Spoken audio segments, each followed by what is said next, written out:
Amatullah had sent us a question saying, can you please give us some pointers to stay on track after Ramadan, as our worship and its sweetness do not seem to the same after Ramadan is gone, and we tend to lag behind so much. First of all, this is only natural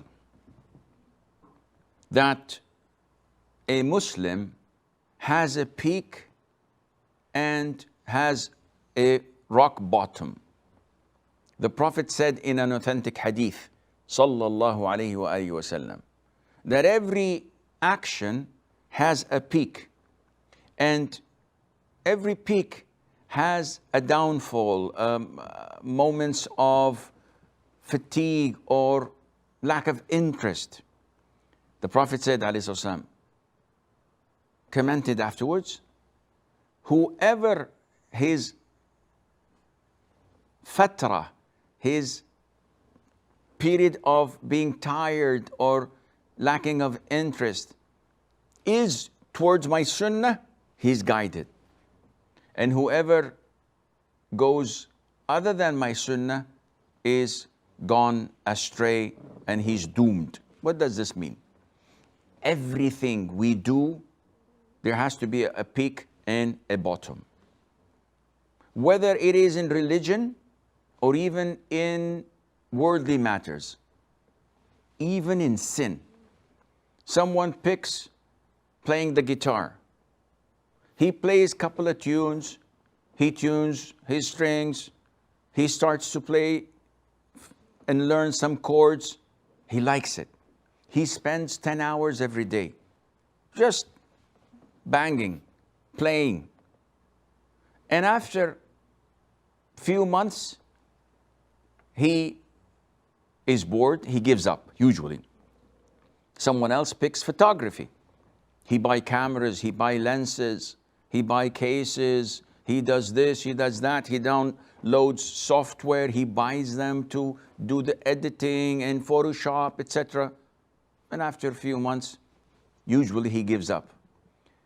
Someone, Allah guides his heart to seeing the beauty of Islam.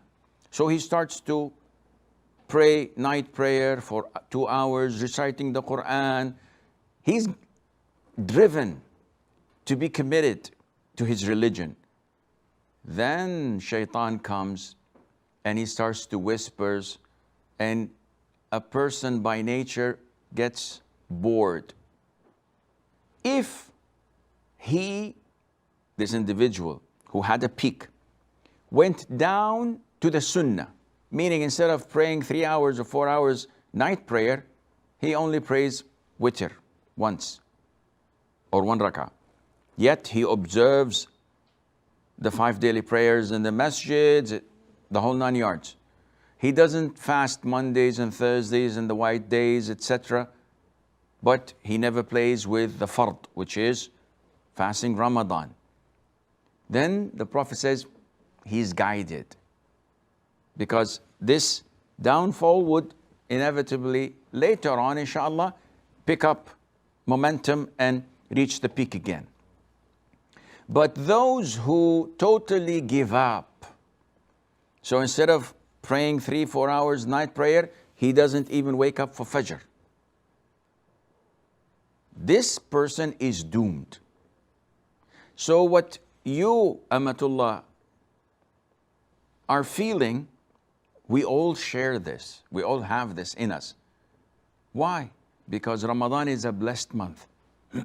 Ramadan, everyone around you is striving to worship Allah Azza wa Jal to the best of their ability.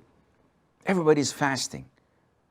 The majority of Muslims are praying Taraweeh in the masjid.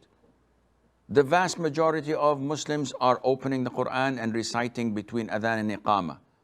And some stay in the masjid till the following salat.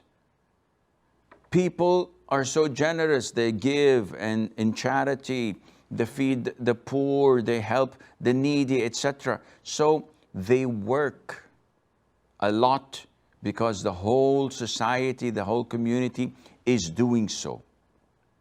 And this is why a person finds Ramadan to be a moment of getting closer to Allah Azza wa Jal. Now, after Ramadan is over, we have a problem. So how to solve this problem? The answer is easy. Try to create a similar environment to Ramadan. And how is this possible? First of all, you have to focus on your own individual forms of worship. Meaning, I used to pray Taraweeh in the masjid. I should continue to pray night prayer in my home. So this is a fixed pattern that I should observe and always do, like the Prophet ﷺ, like the companions, like all the righteous people. So I have a portion of the night I have to pray, whether it's 5 minutes, half an hour, couple of hours. This depends on the strength of Iman. During which you recite at least one juz'ah of the Quran, because one juz'ah of the Quran means that you finish the Quran once a month, and this is the minimum expected from you as a believer. You fast Mondays and Thursdays, so these are 8 days a month. You fast them for the sake of Allah.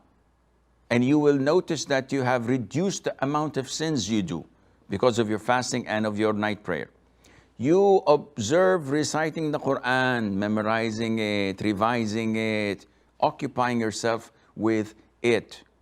And finally, surround yourself with righteous practicing Muslims who share with you these forms of worship. So Mondays and Thursdays, the vast majority around me are fasting. They give charity. They encourage one another to go for Umrah.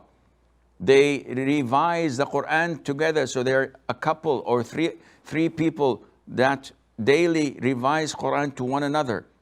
With this, inshallah, you'll be in safe hands and you will maintain this momentum bi'idhnillah.